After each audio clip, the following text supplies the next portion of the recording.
găsit tuturor! Vreau să vă urez un călduros și foarte relaxat bine ați venit la Târgul de Turism al României, care se desfășoară aici la Romexpo, pe scena principală a pavilionului B2. Suntem foarte, foarte bucuroși să fim împreună astăzi la Travel Pro Forum, un eveniment organizat de Asociația Jurnaliștilor Profesioniști de Turism, Travel Pro. În următoarea oră și jumătate vom vorbi despre promovarea destinațiilor internaționale și despre bunele practici care funcționează în 2026 și care setează trenduri pentru viitor, pentru că, în mod evident, prezentul este cel care pune bazele unui viitor cât mai bun și mai plăcut. Cu siguranță vom avea parte de o discuție cu energie de vacanță, ca atare aș vrea să fim cu toții cât se poate de relaxați, de binevoitori și cu zâmbetele la purtător, de ce nu? Pentru că discuția noastră, desigur, se va concentra pe idei concrete, dar și pe inspirație pentru toți, fie că vorbim de profesioniști în turism, de jurnaliști sau pur și simplu de călători care sunt extrem de pasionați să descopere destinații noi. Drept urmare, aș vrea să mulțumesc încă o dată Romexpo și Târgului de Turism al României pentru găzduire și pentru parteneriat. Eu sunt Alina Dima și voi fi moderatoarea discuției de astăzi și pentru că avem și invitați străini, I'm going to switch to English now. Of course, as being the hosts today at the Romanian Tourism Fair, I had to begin this conversation in Romanian in order to welcome everyone. And I am truly, truly delighted to be able to conduct and guide the conversation today. I am quite sure that everyone is going to have a very, very good time. My hope for today is actually to have a very relaxed conversation, but of course to be able to exchange lots of good ideas. So most probably this panel is going to be very fruitful and very useful for each and every one of us. But first of all, allow me to introduce myself as well.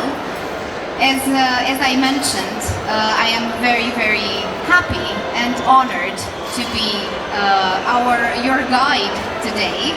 I like to use this word not only as a host, but also as a professional travel journalist and TV host for Travel Mix channel here in Romania. It's one of the most admired and popular TV channels in our country. And I am also a travel blogger and a content creator.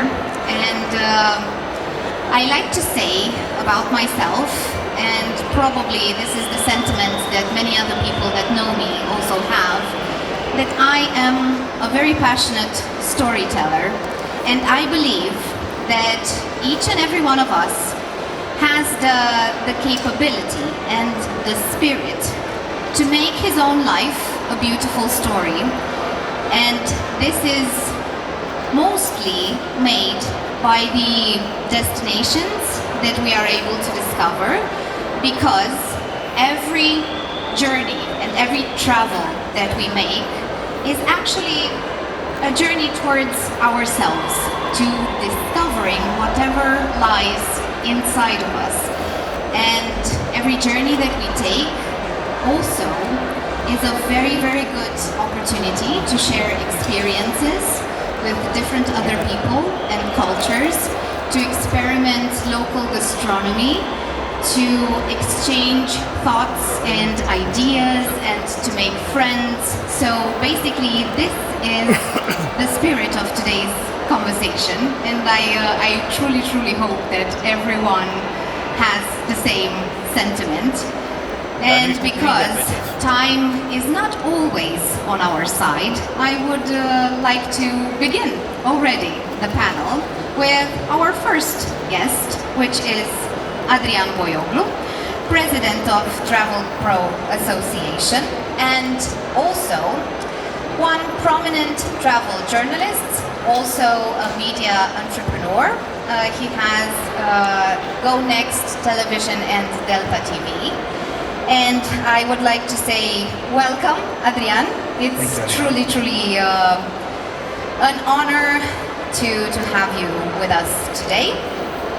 And I would really like to begin our conversation with a quick visual of yourself to make the introduction even better. It's actually a short introduction of Travel Pro Association.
So, Travel Pro Association, as you've already seen from the short video, is a professional travel journalists association focused on quality, responsible storytelling and real collaboration with destinations and the industry.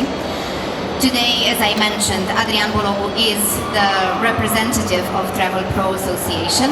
And Adi, as a quick warm-up, because you are the one breaking the ice for today's discussions, in one very clear headline, I would like to ask you, what is Travel Pro trying to change in the way destinations are promoted in present times? Well, the first thing we are trying to change is the mindset of the travel representatives, especially those that represent those destinations inside and outside of Romania.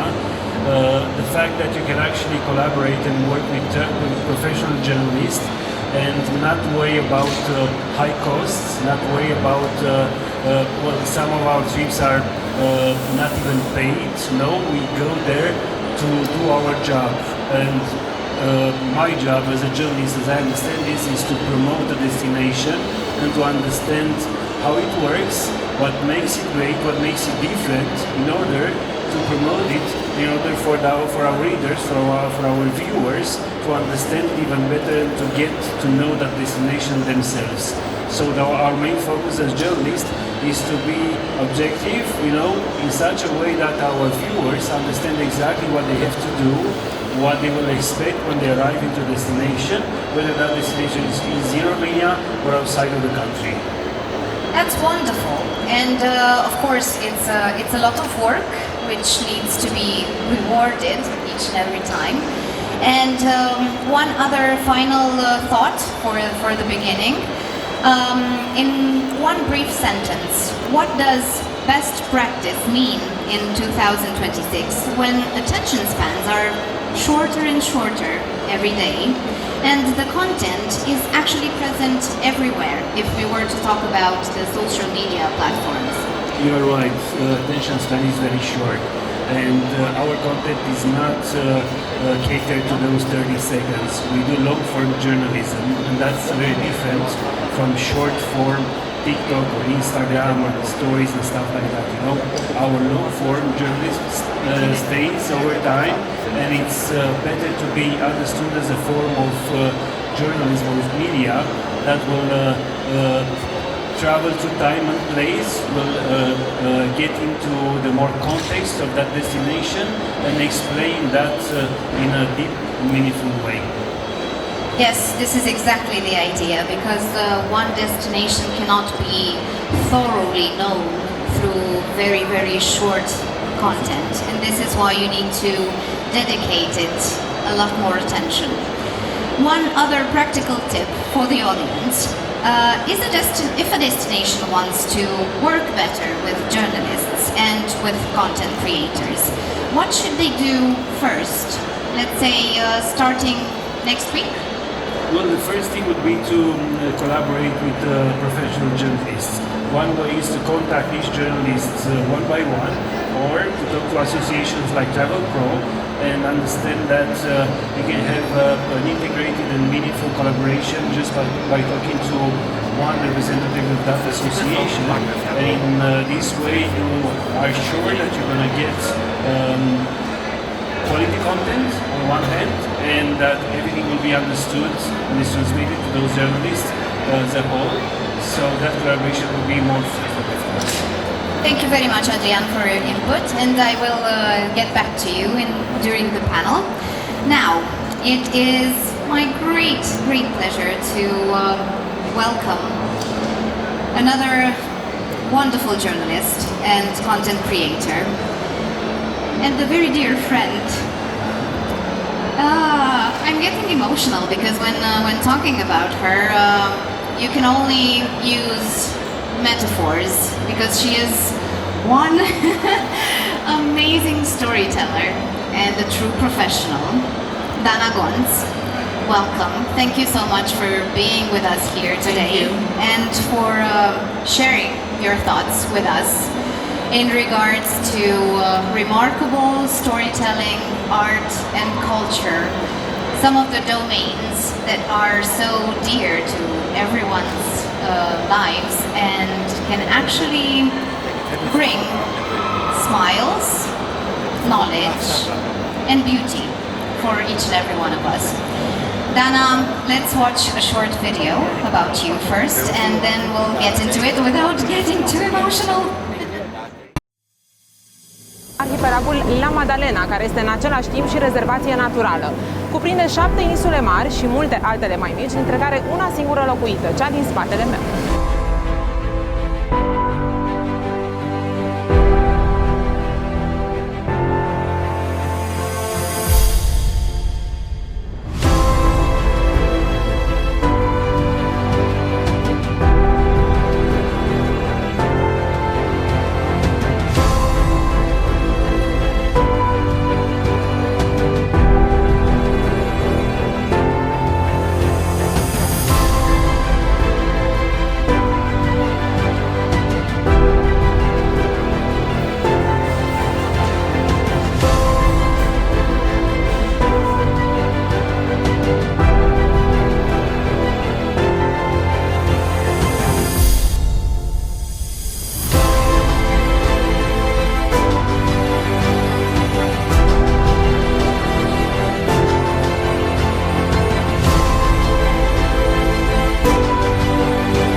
That was quite a beautiful video, and it's just a snippet of what you can do.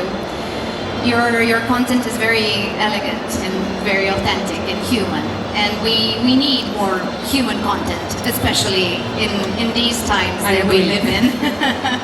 Of course, artificial intelligence is good, is helpful whenever you need it for something, but the human touch is always the differentiator. And if there would be one thing that you would never compromise on when it comes to promote a destination? What would that be? I think you already know the answer, but I will answer for everyone. I don't compromise on authenticity. I never fake reality because I'm a hybrid. We speak here about journalists and content creators. I'm both of them. I have more than 20 years working in televisions, including documentaries or long-form content. And in the last 10 years, I do social media a lot. I'm very adapted to very short content. It was quite a challenge in the beginning because I was used to have 30 minutes long shows, you know, and 30 seconds, it's never enough. But now I see things that they can mix together. Because I'm a journalist and I have more than 20 years as a journalist, I never compromise on the truth, on reality. I hate to fake the reality. I don't betray the trust of my audience because even if you are a journalist or a content creator, I think you have is credibility. This is your business. This is what you tell or what you have. And if you lose your... Can I switch the microphone? Thank you. I think this one is better. If you, for example, for a paid collaboration, because as content creators, we can have paid collaborations because we are not paid by the media, by the trust we are working for. Even for a paid collaboration, if you betray the trust of your audience, you lose all your career and all your credibility and you have nothing to sell anymore. I know for the destinations, the big numbers are very appealing. So you can exaggerate and say this is the best destination on earth, this is the most spectacular place. It will work. You will probably have more likes and more views and bigger numbers, but you will lose something more important. The authenticity, the credibility, the truth. So I don't compromise on that. What I try to do, by the way, I don't believe in perfect destination. It's not perfect for anyone, that's for sure, and we all have our small flaws that are not flaws, they're personality. So what I try to do as a storyteller is to find something authentic, to find the beauty in a plate, but not that kind of beauty that makes it perfect, the kind of beauty that makes it unique and authentic. Well, in 2026, what makes a travel story shareable without becoming superficial? If I knew that, I would be very rich. But I will tell you, of course, from my perspective, because there are many things to consider here. For me, for example, superficial means look at me, I'm in such a beautiful place. This is for me not a story.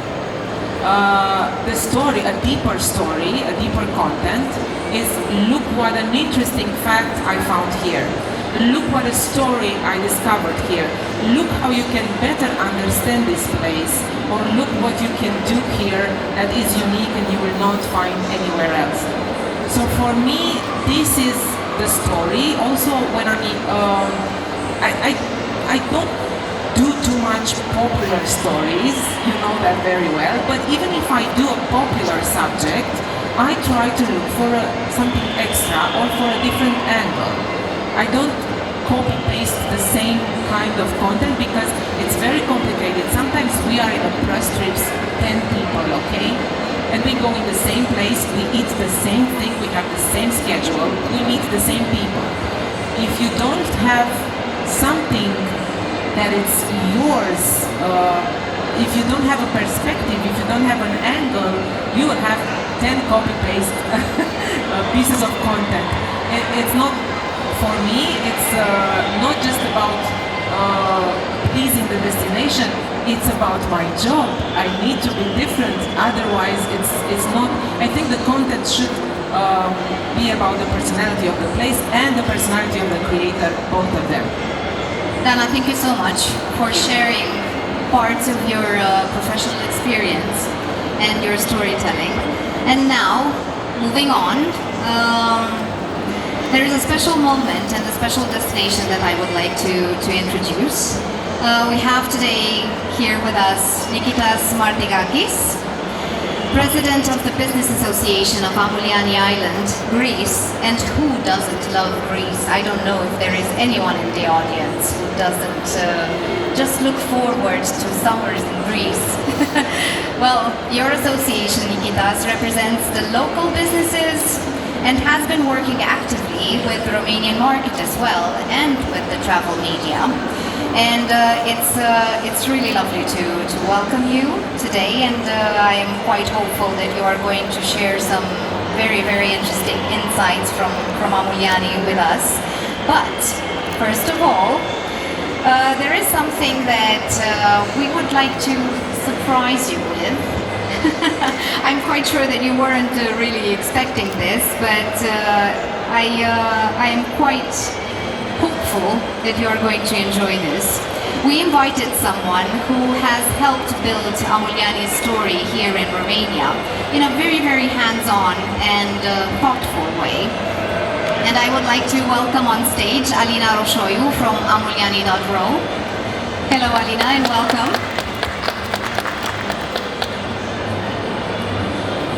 Please grab a mic because I have some questions for you. Hello Alina, hello everybody. Thank you for inviting me today.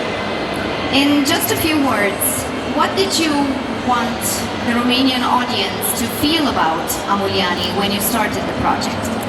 Firstly, welcome to Romanian Tourism Fair 2026. It's an honor for me to be here today and talk on behalf of Ammouliani.ro.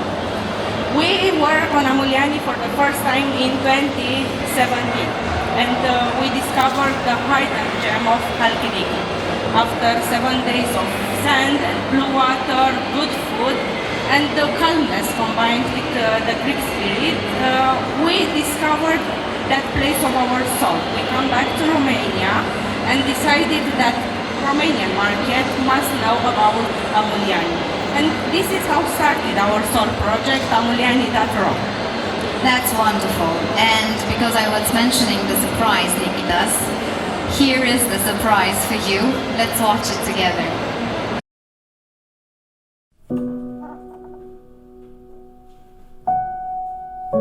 Close your eyes. Feel the wind.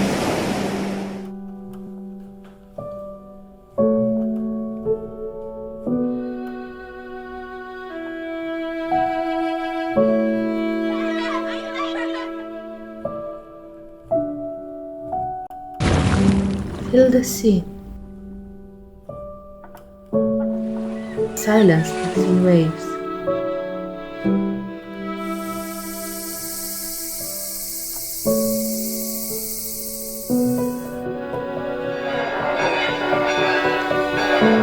Here, faith intertwines with the sea. Light and prayer open the soul.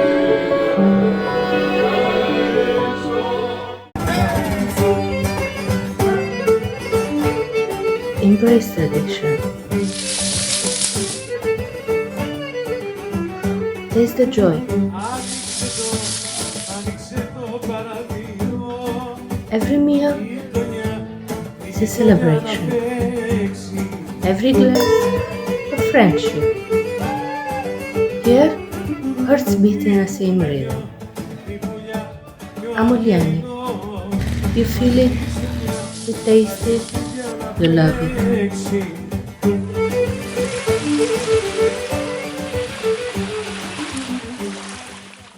Don't cry, Nikitas.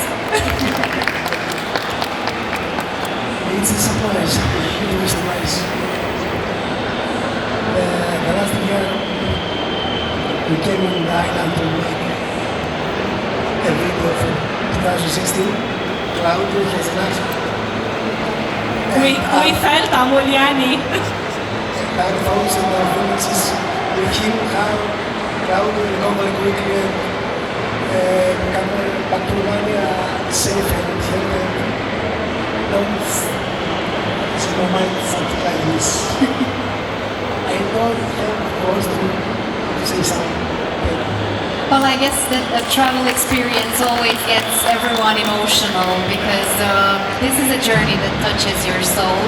And Greece does have this characteristic. Greece is definitely a metaphor, and I know that the Romanian market and the Romanian travelers really enjoy Greece. We are like brothers. Why not? It's more than. Yes. After so many years, first of all, I want to say thank you for the invitation here today. After so many years here in Romexpo, we feel more comfortable. The States close for us. It's not only a business. It's like a meeting, between all the new friends, like to be with Greek and Romanian family. Absolutely. Nikitas, I still have some curiosities in regards to Ammouliani.ro, so I'm going to ask you, Alina, a few questions, and then I will shortly get back to you. In the meantime, you can take the time to emerge in the experience of the video. Well, Alina, what do you think is the best practice you learned while promoting a small island destination for a big market like the Romanian one? As Dana said, I truly believe that every destination has a story, and Ammouliani's story is about authenticity. First of all, the first step is for each destination, it's to combine the online with offline. And when I talk about offline, I refer to events just like that. Travel fairs or exhibition. People know you from online, but it's better to find you in person in offline places. They know you better and the connection is different. Other more important step is to find people like us, let's say brand or destination ambassador. We went to Ammouliani each year since 2017. After each year we come back and told the story of the island to Romanian market.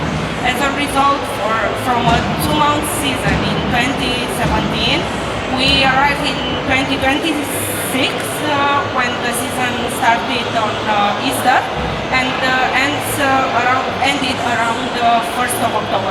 We were the last tourists on the island.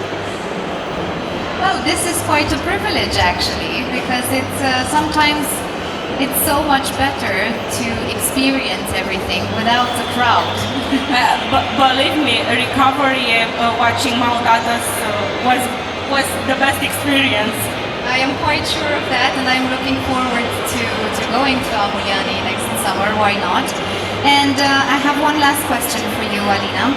If a destination wants results, what is the simplest thing they must do, but consistently? Oh, that's simple. Never, but never let your targeted market, your tourists, to forgive you. Tourists want experience. They are looking for experience. Remember them every time why you are unique, and remember them why they should visit you. So never, but never let them forget you.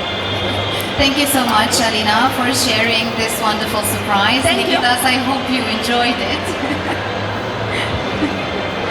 And, well, now, coming back to you, Nikitas, I would have a first question for you in regards to the association that you represent today. In Ammouliani, how do local hotels, restaurants, small businesses and experiences align to one single thoughtful message so the visitors can have a coherent story and experience altogether? In the island where our association is targeted to offer you very cafe hospitality. All of our members, hotels, restaurants, shops, all works like a big family. This way, visitors can feel welcome everywhere. For us, the unity is the key. This is wonderful. We should all be united. especially because, well, this planet is the only home we have. So it's better to cooperate than to become enemies. And I think that many of us have so many important lessons to learn from traveling. If there is one thing that you can do in life and not regret it, that is definitely traveling. And since we speak about such a heartwarming topic, what is one thing that you would want travel partners in Romania to understand about working with a small island destination? The most important thing is that we are here for you. In small islands, the relationship is more personal. Speak straight with us. We care about the lives and try to make it happy for the first family. You must know that the small island has big heads. Oh yes, I think that should be the motto if it's not already. A small island with a big heart. Thank you so much, Nikitas, for your thoughts. And now moving forward, there is another guest that I would like to welcome, warmly welcome. She is a great content creator, and she is known as the face behind the Lawyer Traveler Dreamer account on social media platforms.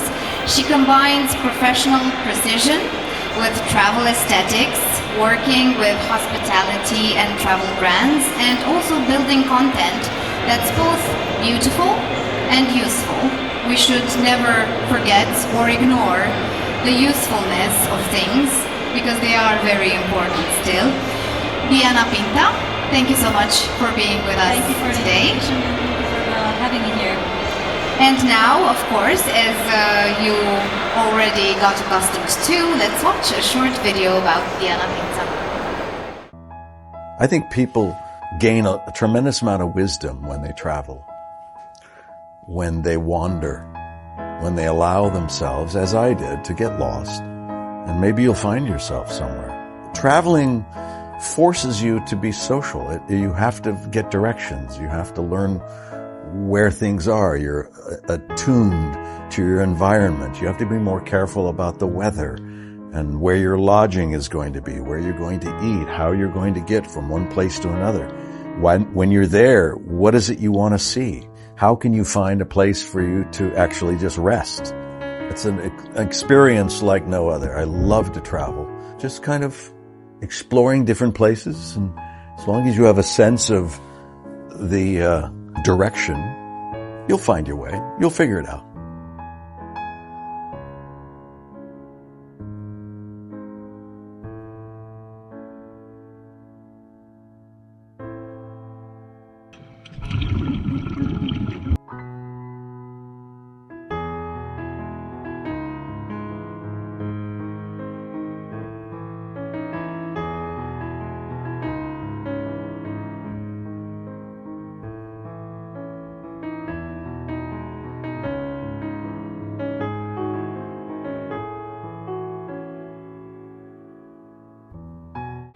That's a beautiful video, Diana. It's been a challenge to do in landscape because 99% of my videos are vertical format. Of course, because we talk about social media platforms. Oh, let me tell you, you just made me want to go home, pack my bag, and travel to the next destination. We need to more to Italy. Italy is always a good idea, so yes. Now, coming back to the serious things, what do destinations still misunderstand today about working with creators in 2026? Definitely results. I think that's the most misunderstood concept, that they're going to get results in 1 month and they want statistics in 1 month, when they don't realize that the content is part of our portfolio and it's not disappearing anywhere. And now with Instagram showing you who followed you from which content, I get followers from content that I posted 3 or 4 years ago. So I think that the brands and destinations should be more open-minded, that we charge for the level of creation that we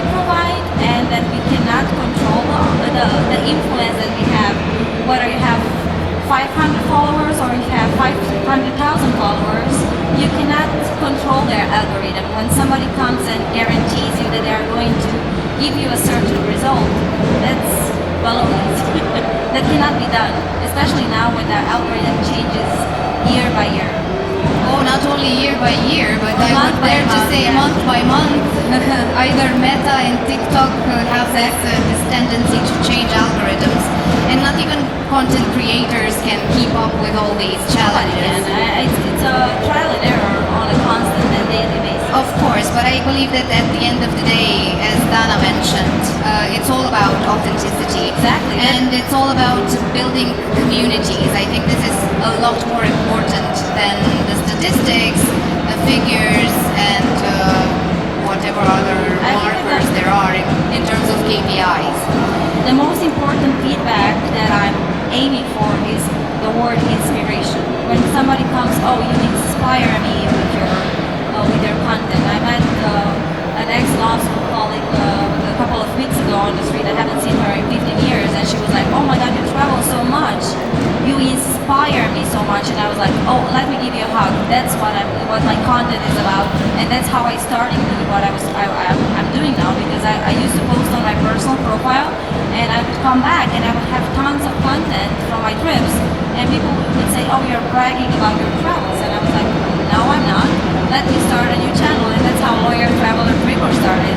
And that's my goal, to inspire people. And when I go to a destination, like Dana said, I want to send the way I view the destination through my eyes, what it means to me, what unique things I discover, what's authentic about the destination for me and for my followers, whom I believe that people follow you because they identify themselves with you. And that's a different thing that I think that brands should understand, because I know when I pitch a brand, they say, well, we can hire a videographer or a photographer, and I say, yeah, sure, you do. And they will provide a more professional aesthetic than I might provide.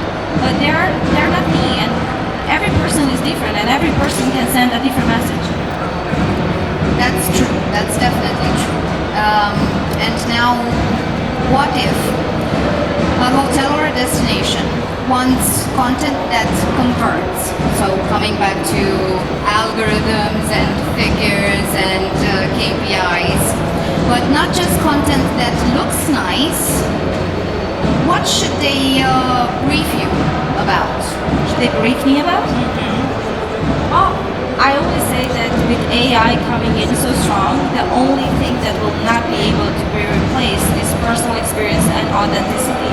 And I think there is an industry term for what you're saying. It's called evergreen content.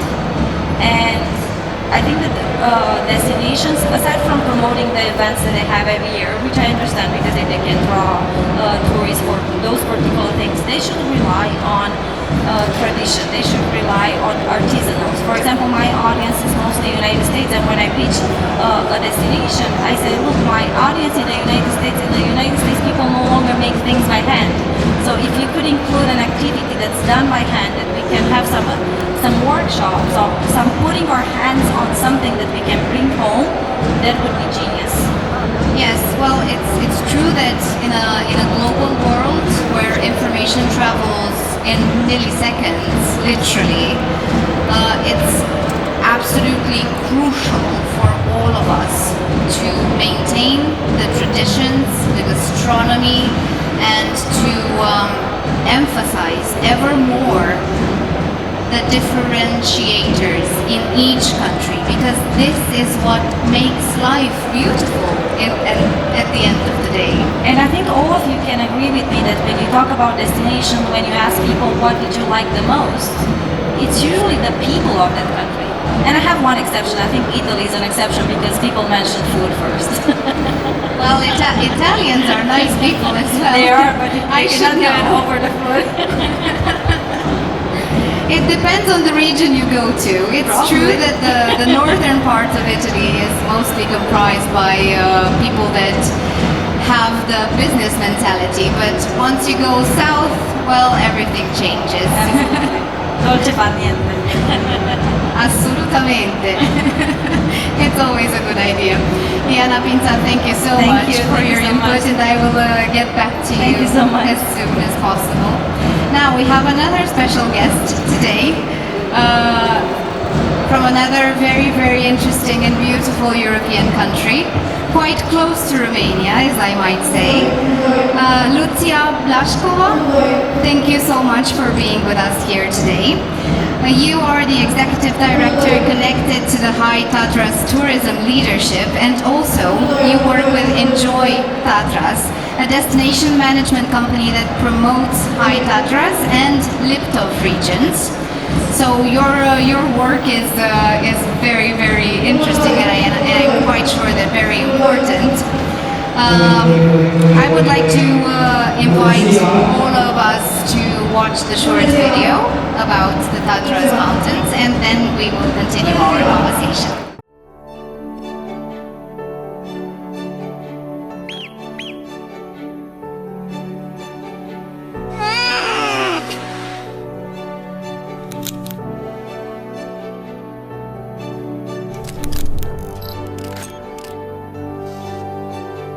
Hi guys, this is for you. Wow.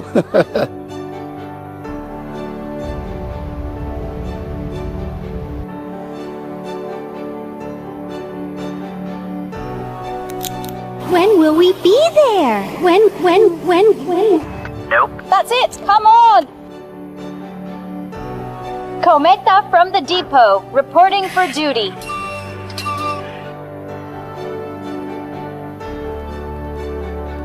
Masakr.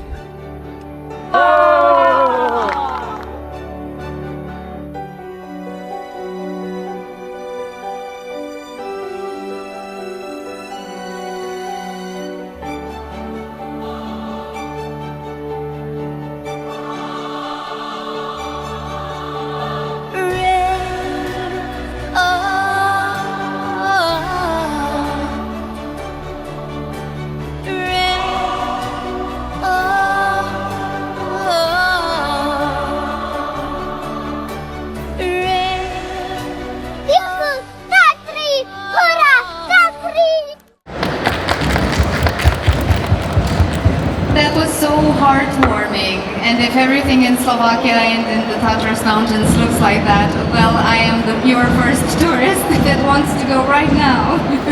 That's really nice. I'm really happy that the video worked, because this is really my favorite video, and it doesn't really shows up everything what you can find in the Tatra Mountains. I'm quite sure, and this is why we should promote the Tatras region a lot more in Romania, because even though Slovakia is very close to our country, maybe it's still not very, very known to the Romanian market, and we should push things a little bit forward.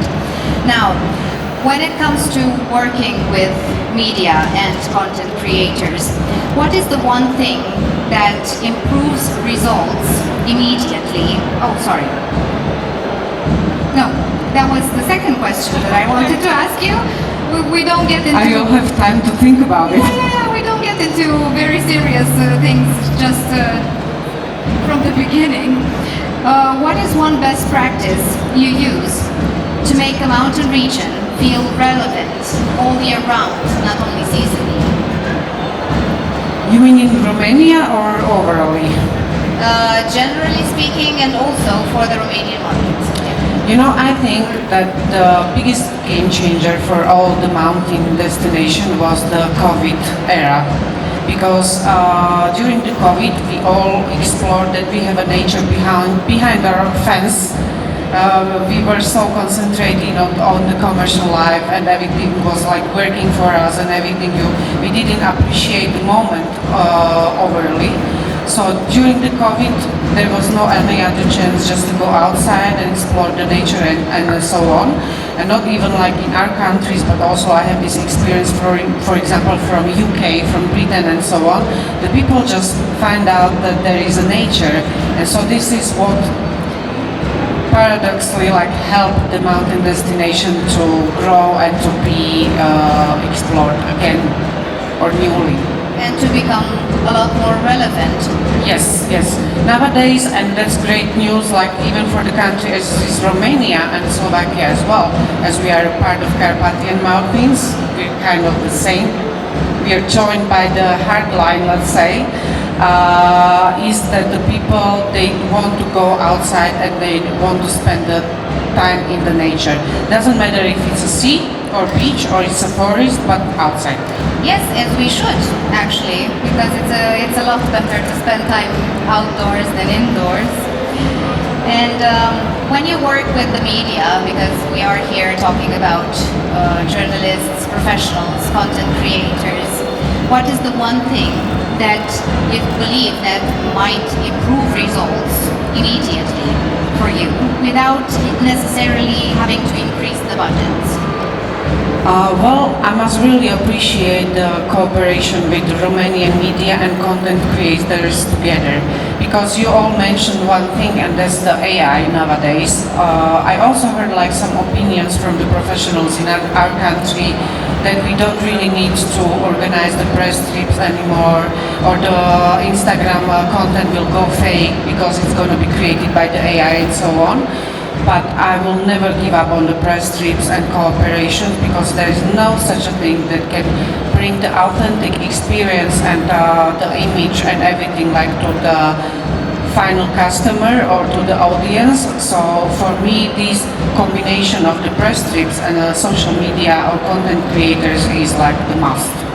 What do you believe the Tatras region might have that could be considered unique, one of a kind, special? All the mountains are very special. I'm so proud when I see the mountains all the time. But what I can point out, maybe what is very interesting and the people they don't know about it, I'm representing the Tatra Mountains region, but when you come to Poprad, which is the center of the region, you're surrounded by the 5 national parks. All of them are different, all of them are like in a radius of 100 kilometers, let's say. So from 15 to 60 minutes, you can be like in a different national park with a different vibe. Sometimes it's waterfalls and forests, sometimes it's like these rocky mountains, sometimes it's like just a deep forest, or it's canyons and everything. So this is like what is unique, like overall at the destination. And when it comes to Tatra Mountains, there's so many things that I can really cannot pick one, but they're like the smallest alpine mountains in the Europe. So that's the uniqueness that you cannot skip. That's wonderful. So we welcome everyone to Slovakia and to Tatras Mountains. Now let's move on to the best practices round. We get a little more serious, but not too much, because travel is about experiences. And this round is quite simple. The same theme, but of course a different angle. And now we talk about promoting international destinations and best practices for them, for all the professionals involved. Either we talk about the brands and you as a client, or about the professional journalists that do long form content, or the content creators and influencers that have a story to tell that could be very appealing to their followers. This is mainly what I would like to talk about now. And since we did the round table, we are back to you, Adrian. From Travel Pro's perspective, what is the smartest way a destination can work with journalists in 2026 when trust is actually the real currency? Exactly, that's a very good question, Alina, and thank you for that. Travel Pro is founded by journalists, but we are all in a way content creators, because on our personal Instagrams and Facebooks and so on, we have thousands of followers as well, you know. So we talk about our experiences besides what we write in the newspapers, TV, radio, and printed newspapers. We write about our experiences. We post about that on Instagram and Facebook and so on. So having that combination of two different medias, you know, the traditional media, TV and newspapers and so on, online of course, and Facebook, Instagram, TikTok, makes it a unique perspective. Getting back to your question, the best thing that the destination can do is to make sure that they invite people not only content creators and journalists that know exactly what they have to do in order to promote the destination. Because if you invite someone just to take a few pictures and make a post or a story that disappears after 24 hours, it's not going to help you in the long run, you know. So the thing that we try to explain to the destination is that we not only come there to make these evergreen articles, TV stories and so on, but we let them know that they can actually cut a little bit of pieces, you know, of themselves in an interview and so on. They can promote it on their own media, their own Facebook and Instagram accounts, because media validation is the things that we actually try to do. Media validation, in just a few words, means that you not talk about yourself, but you let others talk about yourself, talk about you, promote your destination, and do it their way for their audiences. And the audience, it can be a young girl or boy that are flipping to Instagram or TikTok, but it can be somebody that's in their 30s or 40s or 50s that explore long-form content on TV, read newspapers, read it online, and they want to see that not only for the next 24 hours, but for the next years. Maybe you want to have it there just in case somebody is looking you up and they want to know more about the destination, more about the things that you can do and what they can do in a let's say, wait location. One thing that destinations should definitely stop doing quite immediately in order not to hurt credibility. Well, the one thing I mentioned before is valid here as an answer to your question. Well, of course, you want to have VIPs or stars. And VIPs or stars, like a TV star that comes there to promote you. But if they do that, and if they do something else, and they promote a different destination every week, that content is not going to stay there in your mind, you know? You're not going to think like, hey, that TV presenter was there, and she was there, and you're going to go there, and you're going to remember that for the next few years, you know? So think about promoting your destination as a way to promote it in the long run, you know? Not only about what's happening now. Yes, that might have effect in the next 2 days. You're maybe going to see some things on your website, but that's about it, you know? You want to have a destination stay in their minds for a long term, for longer term, you know? Have it promoted in the winter, have it promoted in the summer as well. If you go to the Tatra mountain, let's say, you don't want to promote just the winter ski slopes and everything, you know? If you go to Ammouliani, you don't want to just promote the beach, you want to promote the food, you want to promote the people, you know? You want to promote the faces behind that experience, the people that welcome you there, because they are going to be there next year and the year after that, and you want to make sure that that experience gets in the people's minds, and they go there not only for that one ski slope that you're going to like it, but you're not going to remember if that was in the Tatras or in the Alps or in the Russian region in Romania, you know? So if you want to do it for the long run. Thank you, Adrian. Thank you so much for your input. Now coming back to you, Dana. What is your best practice for turning a destination into a story that people truly remember? And what would be the structure behind a great travel narrative?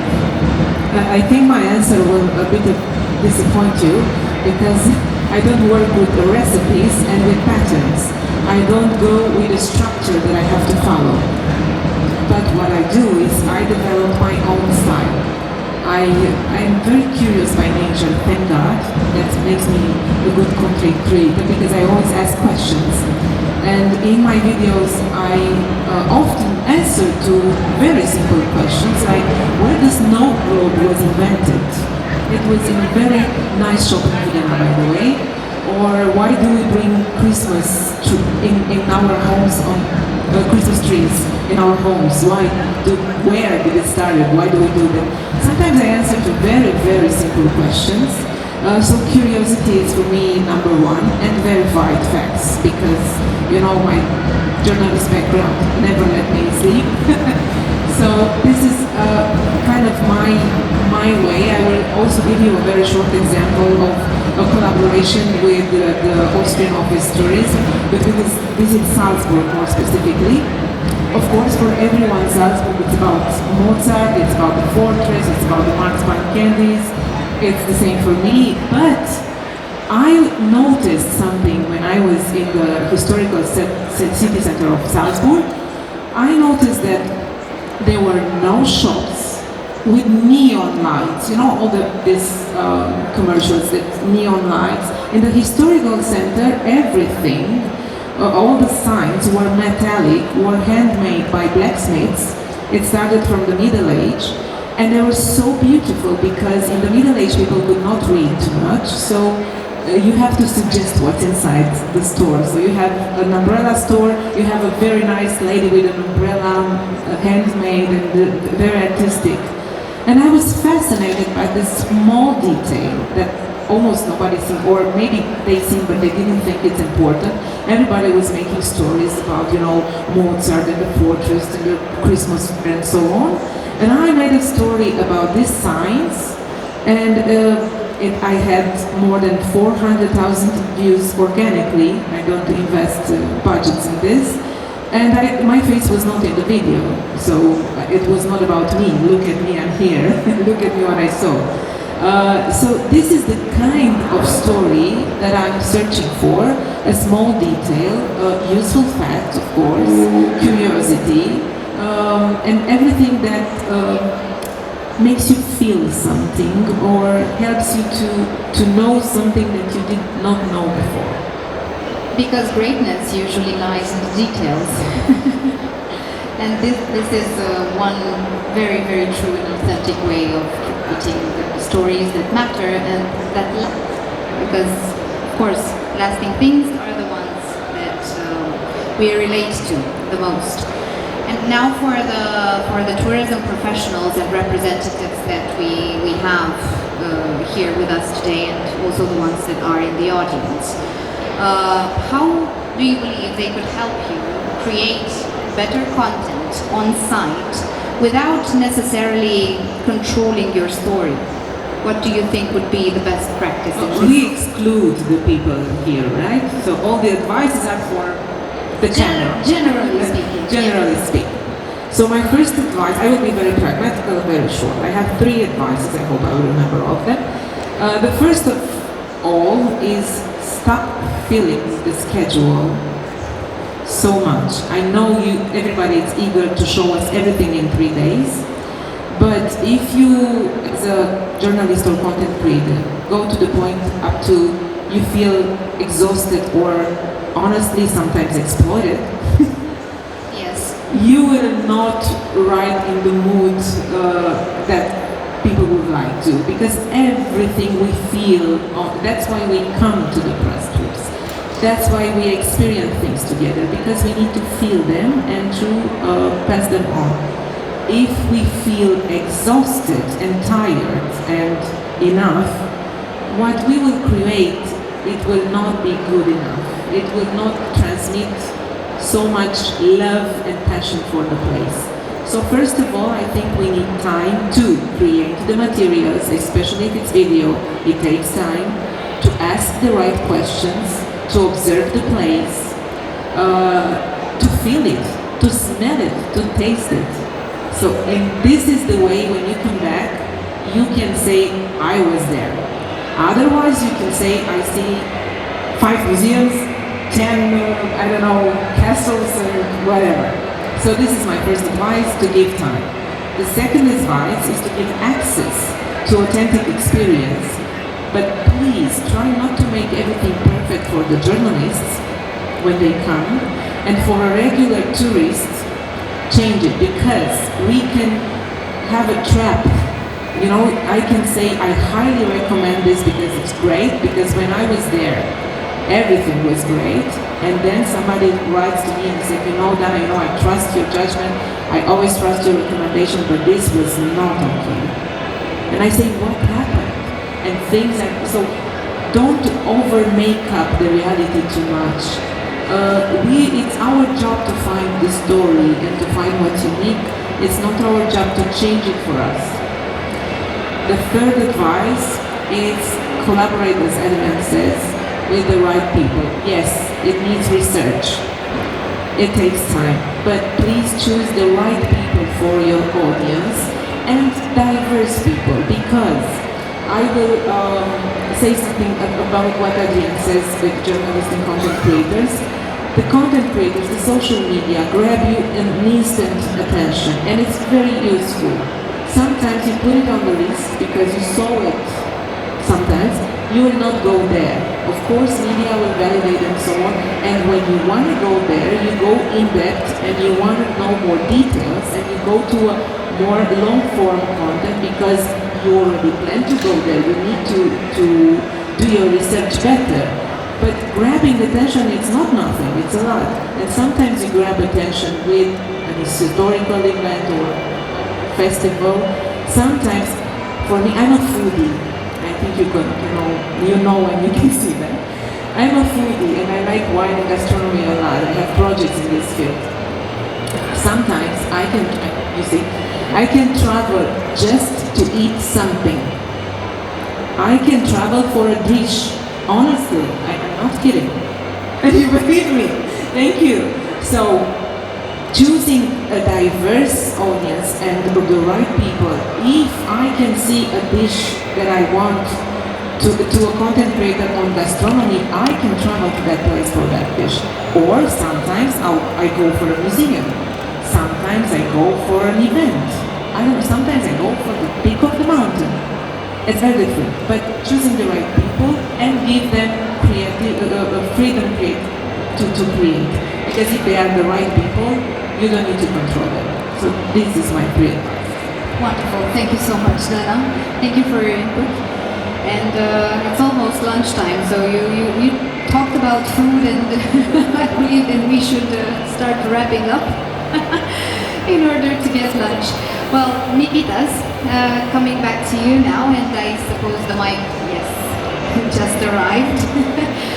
What did you do that actually increased interest in Romania? Better messaging, better partnerships, or better experience design? Here in Europe, when it comes to promoting Ammouliani, of course. Yes.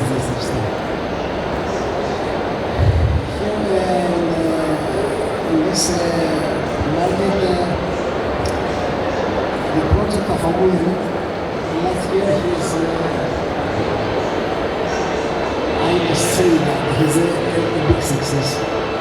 And it's not only because the island is a nice destination. It's because we have very good partners here in Romania, and that is our GoNEXT. It's very professional, we have built all this here, one very strong friendship. Ammouliani in Romania is our partners. It's Alina, it's Adrian, Claudio, Florin, Ferry, Ovidiu, Greg, and I must say thank you for that. Now, for the questions and for all the discussions, I want to say that tourism is not holidays. It's a biomatic experience. It's very important the tourist to see how lives the locals there. For example, how live the islanders in the island, to taste the normal food, not the other food themselves, to see the culture, to be a part of the destination. For me, that is the most important. Every year, this year, we want to transfer in the visitors.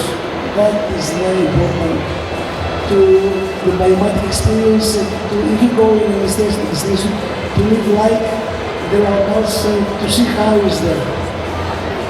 what would be one 2026 trend that you see coming in terms of promoting islands and seaside destinations? What is changing? Changing. I think AI technology is it's more involved in our market, and for the part of the hotels that it's more easier. But I don't know if it helps for this reason, for experience of the people. But for our destinations, 26 and better, all the years our season is bigger year by year, and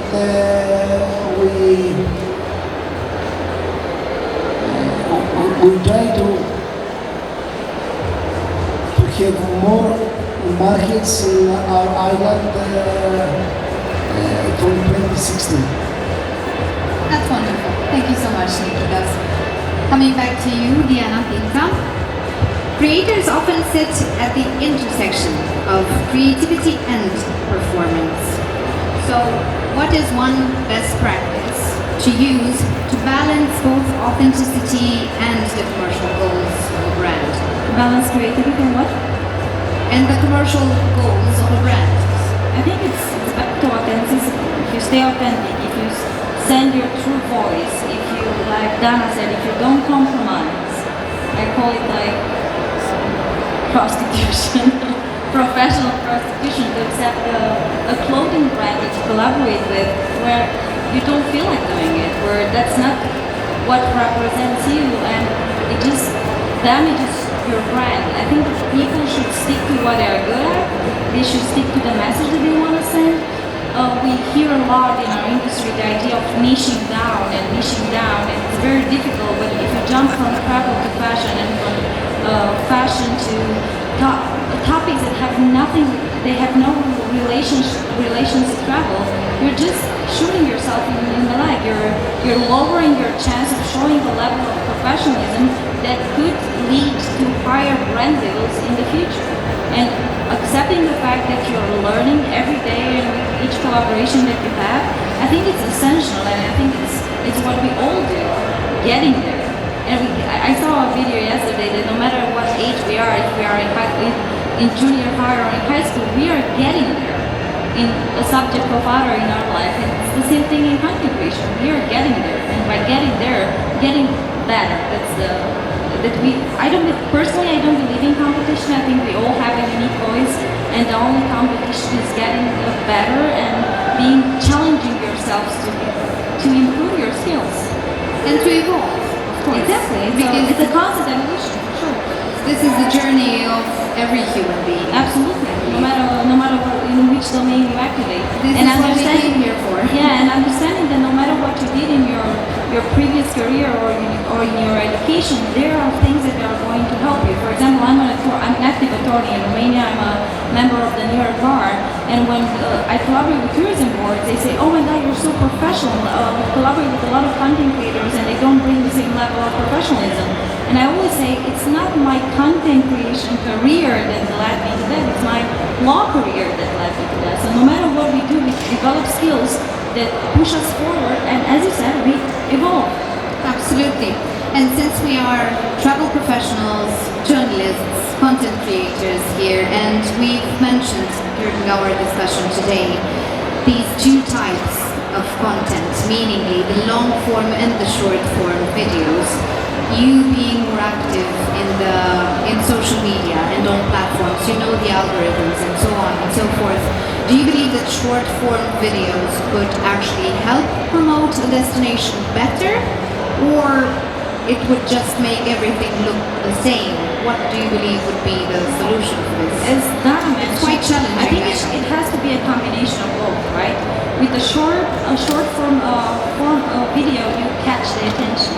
With the longer video, you explore that destination, that hotel. For example, when I have collaborations with hotels, I shoot myself in the leg and I create 90 seconds videos, even though I could create a 10 seconds video that would perform better. But my idea is, okay, what do I want to do? Do I want to provide metrics, or do I want to provide information? Do I want to inspire people knowing exactly what they can expect from a property? For example, in a setting video, even not so appealing property in a very nice way, capturing the right angles, but you cannot explore a not so nice property in 90 seconds in a way that a potential customer would be incentivized to visit the property.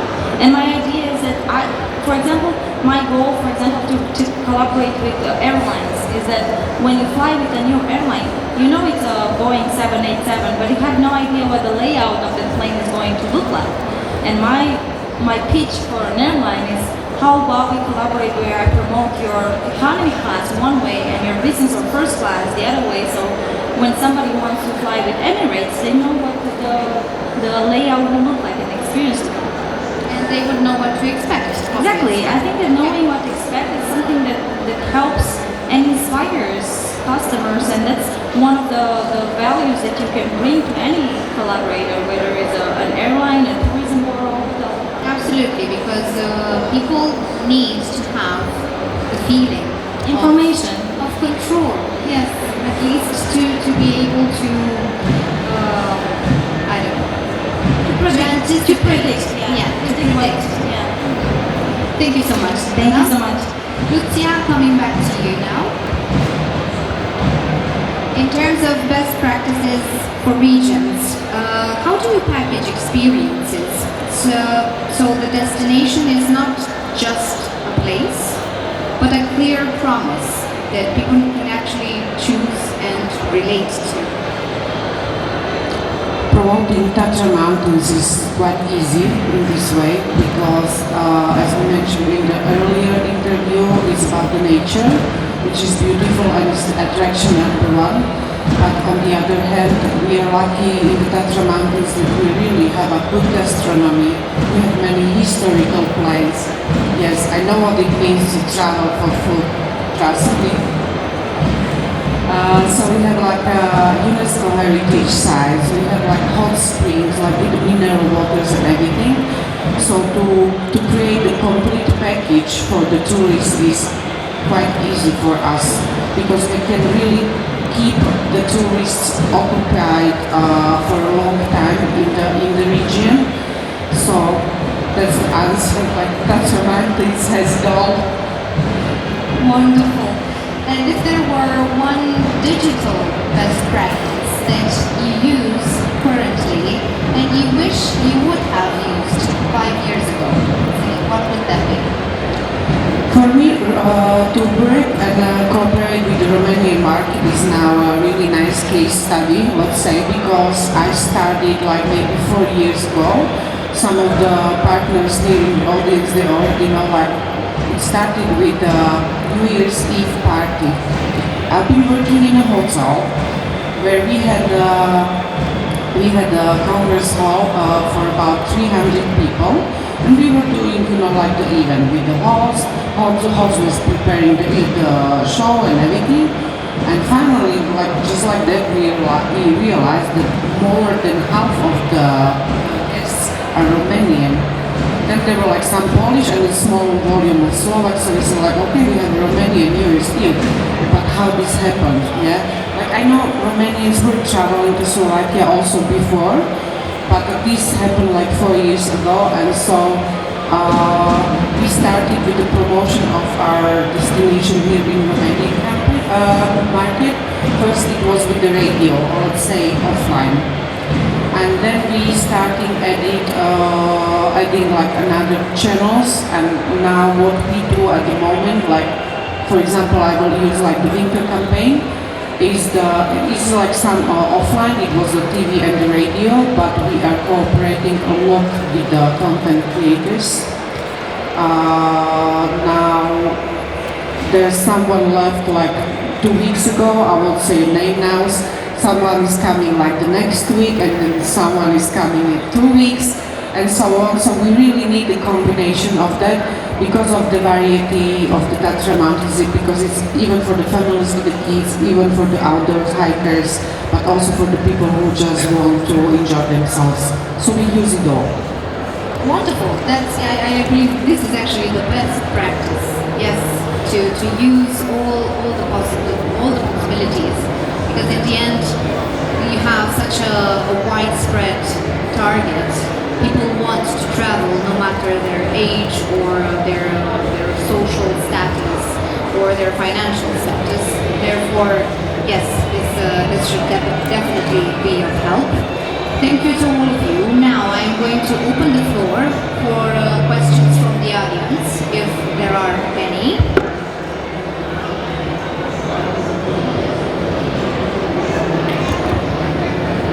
To make it brief and very well organized, I would want you to present yourself and mention who you have the question from. Hello everybody, my name is Nikitas, I'm a travel journalist from Gonț and I'm the Vice President of Travel Pro. I have a very short question for Nikitas and Lucia, but the others can listen too. We're talking here in Romania about the potential of this country to attract more tourists. What is, in your opinion, a better way to increase economy in Romania? Thank you. Okay, all the places need more tourists every year. But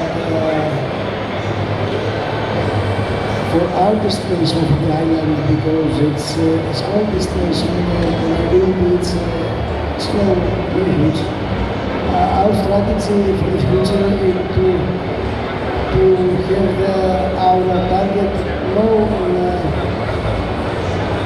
in the factory tourism, more than that, with more quality and to try to build a good island and to attract people in tourism with this that is our target, because the destination it's small and to attract more and more people, okay, in general, but we must put some special characteristics in our targets in the future to have more quality and to help our business to grow up with a wide range and to more services and more experience in our visitors. Thank you so much. We are getting ready to close up our conversation for today. So therefore, I would like to invite each and every one of you, we're going to do a round table, to share with us some final words, especially in terms of what do you believe would be the best thing that could happen in 2026 and 2027 in terms of promoting international destinations, and how can we overcome all the challenges that we are confronted with, considering the fact that there are many, from AI to possible conflicts and so on and so forth. One final word from every one of you. Well, as a conclusion to this discussion, rely more on real people, rely less on technology and AI. Talk to journalists, talk to content creators, rely on the people that will help others understand more about your destination and get people to know it better and to come visit you. We must leave the biomatic experience of the places, the mindset from the journalist and from the visitors. If the journalists feel that, can transfer to the people. I will join in with the answer to the Greek question as well. For me, it's the consistency. I know that you are maybe critical for your countries, the Slovakia, like we are not doing enough and so on. We are doing well. We are really doing well. The consistency is the key. I feel Adrian. I'm of the same opinion with him, and trust people which travel to that destination, trust real experiences, not only beautiful pictures. I agree. I would also like to see higher standards for everyone from all points of view. I believe we should have better real connections. Stop promoting destinations just as background photos for Instagram and to find their real personality. And also, I would really hope that the content creators will be seen as partners in this process, not as simple tools or, I don't know, commercials providers. My final message too, that if you want to walk fast, you walk alone, and if you want to walk far, you walk together. And not be afraid of sharing your ideas and your perspective with other people, because they are not going to steal your ideas. They might enrich it or you might inspire them, and there is no competition between anyone. We can grow together and we can make the world a better travel place. Thank you so much to all of you. Our conversation was absolutely wonderful, and I am grateful for sharing so many insights, for sharing your emotions, your travel experiences, for sharing with the audience as well everything related to best practices, because we are professionals in our fields, but besides being professionals, we are travelers. We are the ones that sometimes walk paths that haven't been walked before. We are the ones showing the way, paving the way to the others, and I believe this is quite an important responsibility for all of us. And deep down inside, if I were to conclude in just one word, that would be, or maybe two words, I will use two: authenticity and togetherness. This is what we go home with. And of course, now that we wrapped up our discussion for today, I would like to thank again Romexpo and the Romanian Tourism Fair for hosting us and for becoming partners of Travel Pro Forum today. And I would like to also launch one new invitation for tomorrow, meaningly Saturday at 12 p.m. on the same stage here in B2 Pavilion. Travel Pro will host Travel Pro Stars ceremony, where the association celebrates the people and the destinations that turn travel into memorable experiences. So don't forget about tomorrow at 12 p.m. Travel Pro Stars. Thank you once again to all of you. And now, one final request from me, and then I will retire in glory. Let's take a picture together.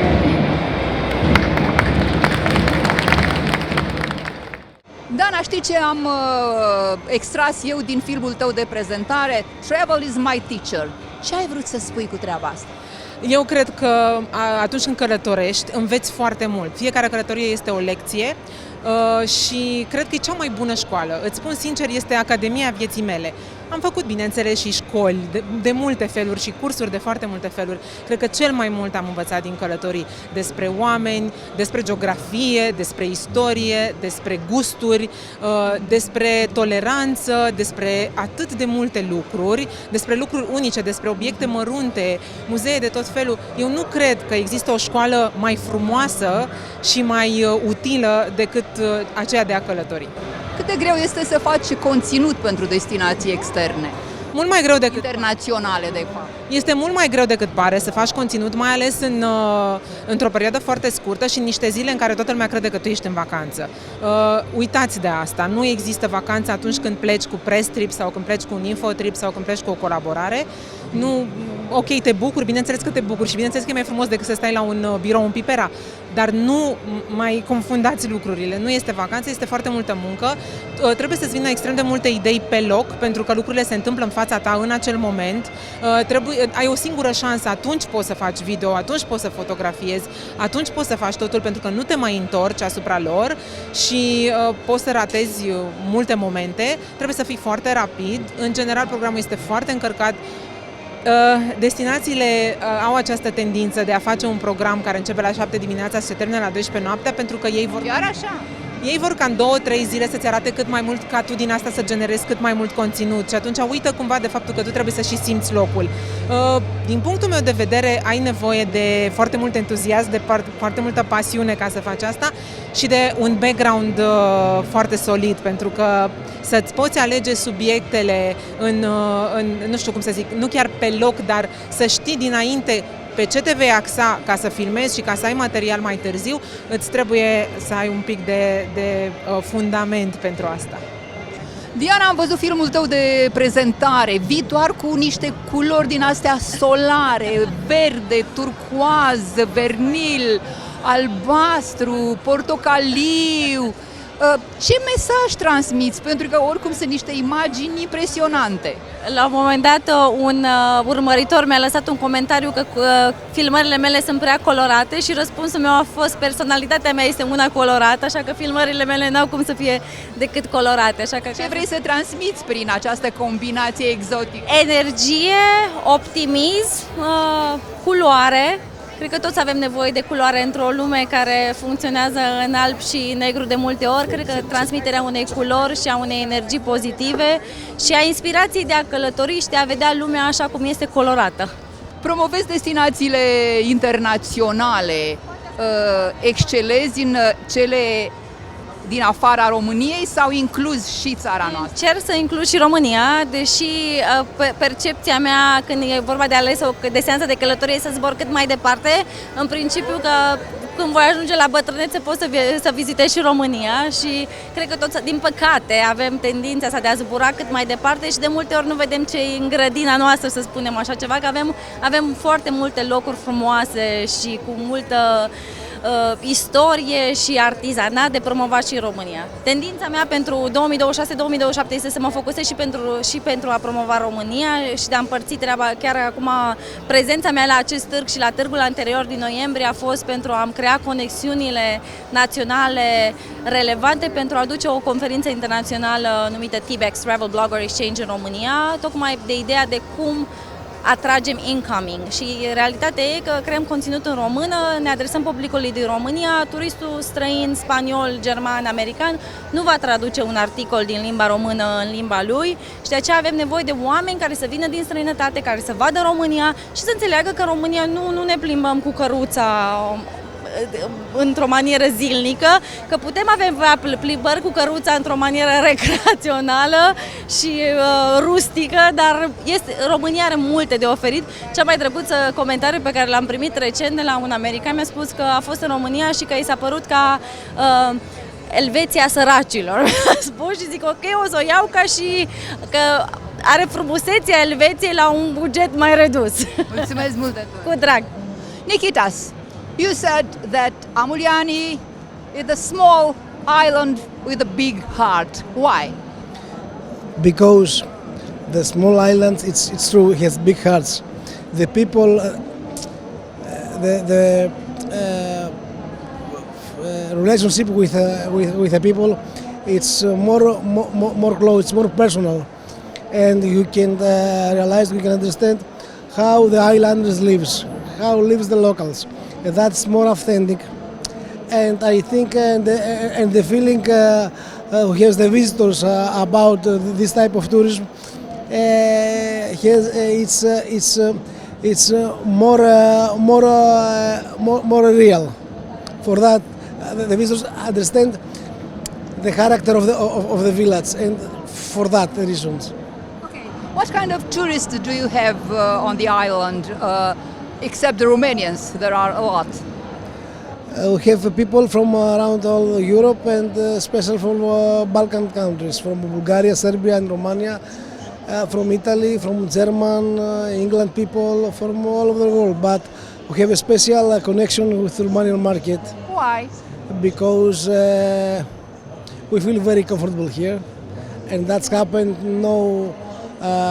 happened from the first moment because we meet nice people.